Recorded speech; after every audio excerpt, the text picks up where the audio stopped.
Hello mga busy person! Happy holidays sa inyong lahat. Nakapamili na ba kayo mga mare? Grabe, sobrang siksika na sa palengke. Medyo maaga din kasi kaming pumunta kaya siguro sobrang daming tao talaga. Pero carry lang kasi first time ko na lang ulit na nagawa ha. Kasi nga 'di ba may work pa ako dati. So, dati ang ginagawa namin take out lang. Pero ngayon be, oh 'di ba makakapagluto na ako ng handa namin para mamaya. Ang saya lang din ngayon mga te kasi hindi ko na kailangan mamili kung kailan ako magde-day off. Kasi pag may trabaho kayo, kailangan nyo lang mamili kung Pasko or Bagong Taon kayo magde-day off. Tapos naalala ko nun mga te, lagi ko napipili yung day off ng Bagong Taon. Mas gusto ko yun kasi nga, mas puyat kapag ka Bagong Taon.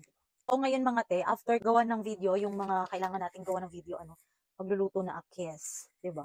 Walang pahinga te. Kahit kailangan tatrabaho pa rin. So after nito, samahan niyo ako mag-vlog. Iba-vlog din natin yung aking pagluluto. Spaghetti lang naman lulutuin ko, tapos mag-aano din ako.